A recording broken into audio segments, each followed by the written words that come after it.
반갑습니다. 구름책방의 김상호입니다. 안녕하세요. 김문규입니다. 오늘은 제6장 인간의 고통 1을 같이 읽어보겠습니다. 다음 주엔 2겠죠. 네.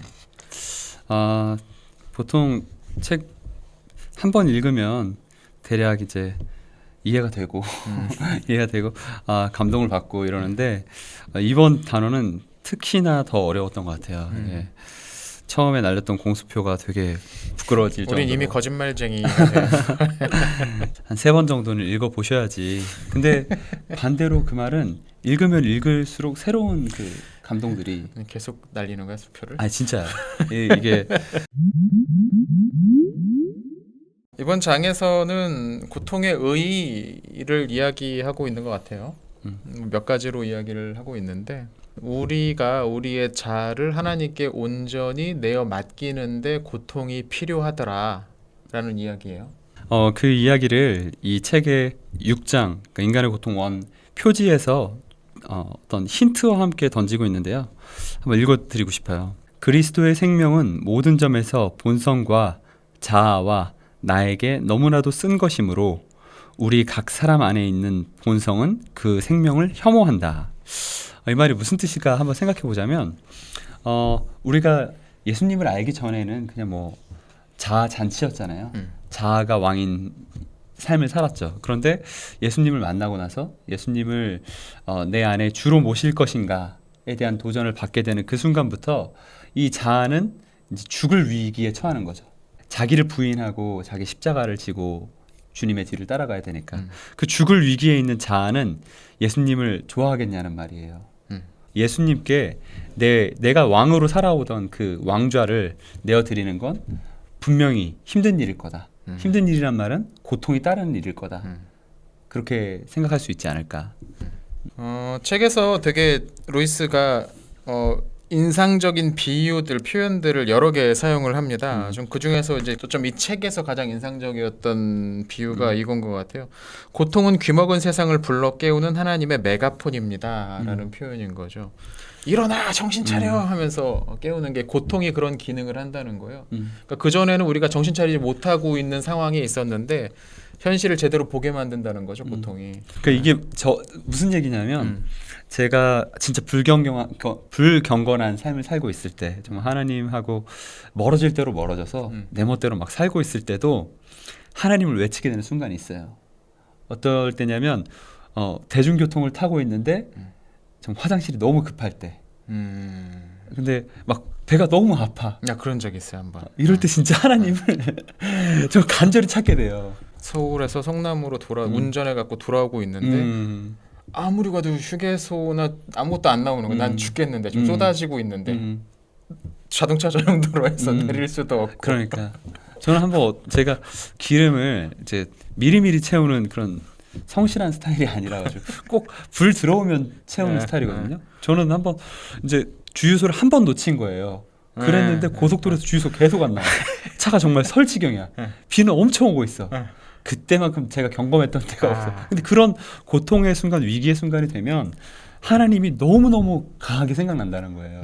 네. 근데 이건 지금 말한 것들은 조금 우스꽝스러운 경우들이지만 정말 아버지가 편찮으셨을 때 아니면은 내 동생이 어떤 중요한 시험을 앞두고 있을 때 그때만큼 그렇죠. 우리가 하나님의 그 부르심을 강력하게 인지할 때가 1년 내내 교회 안 나오다가도 수능 한 달 전쯤에 수능 작정 뭐 40일 기도하면 그때부터 이제 나오기 시작하는 부흥이 임하죠.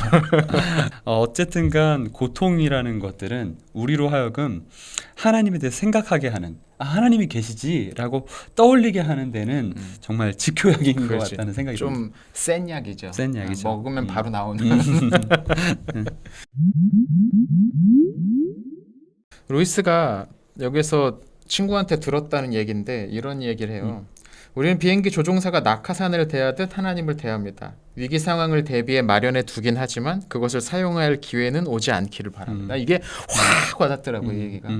낙하산은 안 써야 되는 거잖아요. 그냥 만약을 위해서 두는 거잖아요. 근데 우리가 하나님도 정말로 그렇게 생각하는 것 같다는 거죠. 이 낙하산 비유가 실제로 제 주변에서도 있었는데 그래요? 예, 뭐 교회도 성당도 안 다니는 친구인데 너무너무 힘든 일이 있어가지고 성당에 간 거예요. 그래서 성당에 가서 정말 진지하게 기도를 하고 나왔다는 거예요. 그래서 무슨 기도했냐 물어보니까 정말 신이시여, 제가 너무너무 힘들어서 당신에게 나왔는데 앞으로 다시는 당신을 찾아올 일이 없게 해주세요. 이렇게 기도했다는 거예요.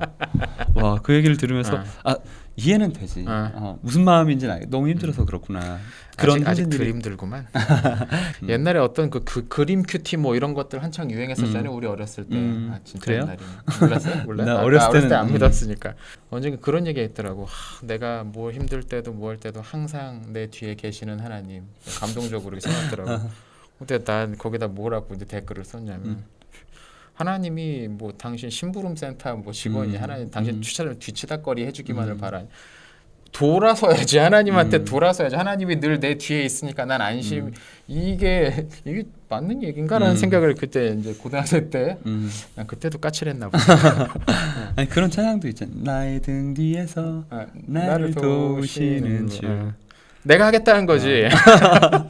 내가 하는 거 도와달라는 거지. 그죠? 되게 경건한 찬양인 줄 알았는데 근데 그 찬양이 잘못됐다는 게 아니라 맞아. 네, 그런 마음이 우리한테 있지 않냐는 맞죠. 하나님을 뭔가 우리 뒤치다거리 하는 사람, 심부름 센터 직원, 아니면 램프의 요정 진이 찜으로 생각하는 그 태도 자체가 너무 좀 불경건하잖아요. 너무 건방지잖아요. 그런 사람 기도도 하나님이 들어주나 싶은데 하나님은 들어주시는 것 같아요. 그러니까 들어주실 때가 있죠. 불신자의 기도도 들어주실 때가 있어요. 그러니까 물론 우리가 하나님을 전투기의 낙하산처럼 생각하는 그 태도는 정말 나쁜 거지만 비행기가 추락할 때에서야 낙하산 어딨어 찾는 그 자세, 정말 어머니가 편찮으셔야 하지만 하나님 도와주세요. 과락의 위험에 몰려서야 교회에 나가고 그리고 막 화장실이 너무 급해서 하나님을 찾는 그 모습이 너무너무 궁색한데도 하나님 그 부르심을 들으신다는 거죠. 정말 지옥에 갈까 두려워서 죽기 직전 한 2, 3분 전에 하나님 저 이제 하나님 믿을게요 라고 그렇게 고백하는데도 그걸 들어주시는 하나님이 그렇지. 얼마나 크신 분이신가. 십자가에 매달려 있는 강도의 고백도 인정해 주시는 분이 주님이시니까. 그러니까 그렇게 생각하면 그 고통의 의미, 그러니까 하나님이 주시는 고통뿐만 아니라 하나님이 우리를 고통 가운데 내버려 주시는 그 이유도 알 수 있지 않을까. 그러니까 그거의 연장선상에서 루이스가 한마디 더 하는 게 이거 겉으로 보기에 참 이 사람은 선하고 의롭고 착하게 살아가는 것 같은 사람들에게도 고통이 일어나는 건 어떻게 이해해야 되느냐라는 질문인데 지금 이 맥락에서 설명을 할 수가 있는 거죠. 이 그냥 굉장히 착하고 편안하게 선하게 사는 사람도 그 자체로는 안 된다는 거죠. 그 사람도 하나님께로 돌이켜야 되는데 가만히 냅두면 그 평안한 삶을 살아가면서 하나님께 돌이키지 못할 가능성이 대단히 높아지니까 그런 사람에게도 고통이 나타나는 이유는 이게 내가 진정으로 누려야 될 그게 아니구나를 깨닫게 만들기 위해서다라는 그런 내용도 이 책에 보면 있습니다. 네.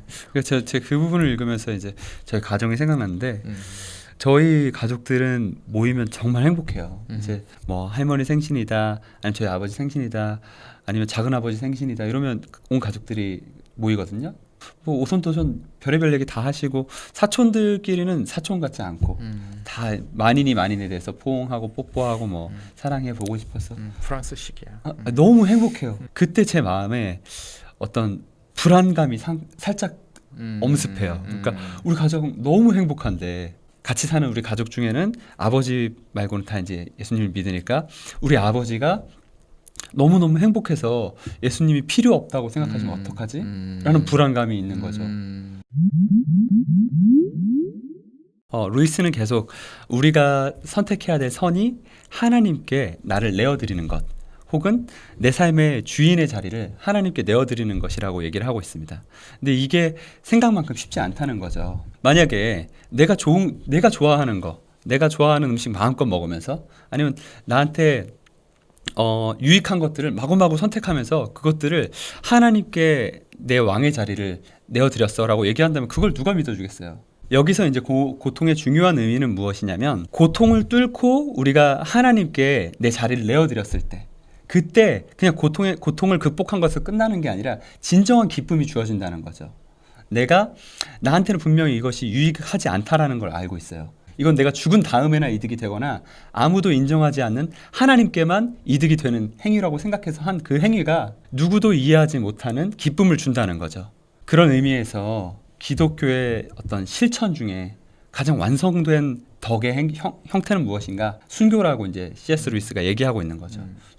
순교는 하나님이 기뻐하신다고 믿는 것을 취하기 위해서 나한테 전혀 이득이 되지 않는 것들을 감수하는 거잖아요. 심지어 죽음까지도.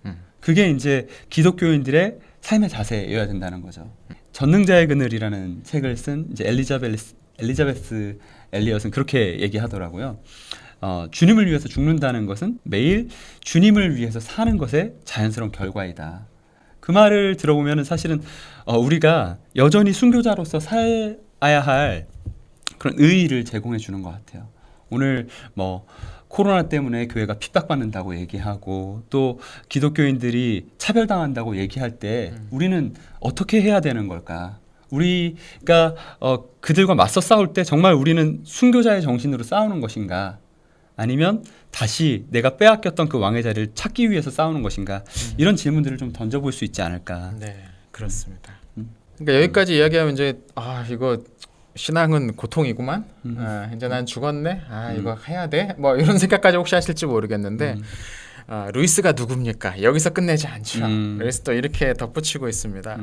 어떤 의미에서 기독교는 우리의 이 과업, 그러니까 이 고통을 통해서 진정한 선한 것을 얻게 되는 이 일이 이미 완수되었다고 이야기할 수도 있다라고 이야기를 합니다. 그래서 이런 비유를 드는데 어려운 글씨를 쓰려고 어떤 아기가 이제 펜을 손에 들고서 이렇게 삐뚤빼뚤하고 있을 때 선생님이 그 손을 잡고 써주시는 그 모양이다. 이게 무슨 말이냐? 최고의 고통, 우리가 받아야 될 가장 심한 고통은 이미 예수님께서 십자가에서 받으셨거든요. 이미 예수님, 우리는 완수한 예수님의 그 길을 따라가는 그 차원인 거죠. 가장 힘들고 가장 어려운 건 주님이 이미 하셨다는 거예요. 그래서 그 밑에 보면 또 이런 표현도 나와요. 그리스도의 희생은 얼핏 보기에 절제와 유쾌한 분별력이 빚어내는 평범한 결과들과 전혀 구별되지 않는 자기 복종에서부터 잔인하게 짝이 없는 순교에 이르기까지 아주 다양한 수준에서 그를 따르는 자들 가운데 반복되거나 메아리치게 됩니다. 무슨 말이냐면 애써서 고통을 찾으러 나설 필요도 없다는 거예요. 주님 따라가면 자연스럽게 그것이 우리에게 맞는 수준으로 우리의 삶에 나타나게 될 거라는 거예요. 어떤 사람에겐 그게 정말 순교의 모습으로 나타날 수도 있고 또 어떤 사람은 여기 나오지만 평범한 결과들과 전혀 구별되지 않는 자기 복종 차원으로도 나타날 수가 있죠. 근데 이거를 뭐 너는 이만큼 했으니까 너는 큰 자리에 앉고 이런 얘기가 아닌 거죠. 누구는 그러면 순교까지 하게 되고 누구는 별 고통 없이 그냥 맨날 못된 소리 하면서 속으로는 하나님 앞에 잘못했어요 기도하고 잠깐 눈물 흘리고 회개하고 근데 또 똑같이 살고 그럼에도 불구하고 구원받고 너무 불공평한 거 아니냐. 그런 부분에 대해서는 하나님께 주권이 있다. 그러니까 이제 고통을 우리가 너무 애써 찾아나갈 필요도 없지만 너무 두려워하지도 않아도 된다는 거예요. 고통은 우리만 내던져지는 게 아니니까 주님이 같이 그 자리에 있는 거니까. 루이스는 이제 특별히 자신의 경험을 통해서 이제 고통이 어떻게 우리 일상에 역사하는지, 어떻게 개입하는지를 이야기하고 있습니다. 저 자신의 경험은 대략 다음과 같은 것입니다. 늘 그렇듯이 타락하고 불경스러운 상황에 만족하면서 다음날 있을 친구들과의 즐거운 만남이나 오늘 나의 허영을 채워준 소소한 일, 휴일이나 새로운 책에 빠져 하루하루 살아가고 있던 어느 날 심각한 병일지도 모르는 복부의 갑작스런 통증이나 우리가 전부 전멸할지도 모른다고 위협하는 신문 머릿 기사가 등장하여 상황을 완전히 뒤집어 버립니다. 처음에 저는 놀라서 어찌할 바를 모릅니다. 저의 작은 행복들은 마치 부서진 장난감처럼 흩어집니다. 이 루이스의 경험이 그냥 오늘을 살아가고 있는 그냥 세상 사람들과 별로 다르지 않게 살아가는 그리스도인들의 일상과 굉장히 비슷한 모습이 아닌가. 승진했다고 좋아하고 월급 올랐다고 좋아하고 주말에는 맛집 찾아다니고 또 평일에는 인터넷 쇼핑하면서 또 소소한 즐거움들을 챙기고 그런데 어느 날 갑자기 큰 전염병이 발생했다. 이제 더 이상 모여서 예배를 드리지 못한다. 아니면 뭐 전쟁이 곧 일어날 것 같다. 누가 어디다가 미사일을 쐈다. 이런 얘기가 들리게 되는 순간 번쩍 정신을 차리는 거죠. 이제 그렇게 이제 갑자기 고통이 확 닥쳐오면 이제 정신이 번쩍 든다는 거죠. 우리가 아 내가 이따위 거 할 때가 아니구나. 막 확 돌아서는 거죠. 갑자기 막 부흥이 일어나는 거죠. 근데 그게 얼마 못 간다는 거야. 루이스가 보니까 그게 한 이틀 간다는 거죠. 이런 표현을 하나님의 은혜로 성공을 거두면 그렇게 하는 게 성공을 거두면 하루나 이틀 정도는 그를 의식하며 의식적으로 의지하며 올바른 원천에서 힘을 끌어오는 피조물로 삽니다. 그러나 위협이 물러가는 순간 다시 원래의 장난감으로 돌아가 버린다는 거죠. 우리의 삶이 그렇다는 거예요. 그게 끝이 아니라 뭐라고 얘기하냐면 심지어 위협 아래에 있을 때 저를 지탱해 주던 유일한 버팀목을 마음에서 치워버리려고 안달하기까지 하는데 이런 경험 있지 않나요? 네, 있죠. 그러니까, 네, 뭐 예를 들면 아침에 일어나서 큐티를 했어요. 아, 오늘 말씀이 정말 너무 좋았어. 그리고 말씀 붙들고 기도했어. 정말 주님이 정말 내 옆에 항상 계신다는 걸 내가 다시 한번 깨달았어. 그리고 이제 출근하면서 유튜브를 딱 켰어. 근데 유튜브에서 선정적인 그런 영상이 딱 떴어. 근데 그걸 누르고 싶어요. 뭔지 궁금해. 보고 싶어. 너무 보고 싶어. 그걸 누를 때는 정말 예수님 잠깐 저기 계세요가 아니라 그 말도 없어. 막 발로 예수님을 밀어내. 내 차에 있는 그 예수님의 말씀을 걸어놨다. 아니면 뭐 십자가를 걸어놨다. 그러면 그걸 완전히 정말 투명인간 취급하게 되는. 그렇죠. 유튜브의 알고리즘을 잘 길들여야 됩니다. 저는 키면 뭐 고양이 영상만 계속 나와요. 루이스 얘기하잖아요. 하나님은 고작 48시간 동안만 저를 소유하신 것입니다. 그나마 그것도 다른 모든 좋은 것을 빼앗으심으로써 겨우 가능한 일이었습니다. 그러니까 고통이 필요하다는 거죠. 우리가 그렇게 그런 존재들이기 때문에 주님 말고도 즐거워할 수 있는 게 하나만 있어도 주님을 선택하지 못하는 그렇죠. 우리들 다 뺏지 않으면 네. 돌이키지 못하는 그런 우리의 모습을 루이스는 책에서 이렇게 표현하고 있습니다. 그가 잠시라도 칼을 거두시면, 그러니까 고통을 거두시면 금세 저는 싫어하는 목욕을 끝낸 강아지 꼴이 되어버립니다. 몸을 마구 흔들어 최대한 털을 말린 다음 예전처럼 지저분해지고 싶어 가까운 걸음더미로 내빼거나 그게 안 되면 가까운 꽃밭으로도 내빼버리지요. 이 모습이 정말 매일매일 죄를 향해서 달려가는, 죄를 더 즐기고 싶어서 주님 반대편으로 달려가는 제 모습을 정말 잘 표현한 것 같습니다. 우리의 모습이죠. 다. 네. 오늘은 우리가 살아가면서 왜 고통이 필요한가, 우리 신앙생활에 고통이 필요한 이유에 대해서 좀 살펴봤습니다. 근데 여기서 끝이 아니고 아직 한 장 더 남았습니다. 다음 시간에 그 두 번째 또 어떤 이야기를 하는지 같이 한번 읽어보도록 하겠습니다. 네, 오늘 내용 어렵습니다. 그러니까 꼭 몇 번 읽어보셔야 돼요. 아니 방송을 여러 번 보시는. 그렇지. 여러 번 정주행하시는 거는 큰 유익이 되고 은혜가 됩니다. 네.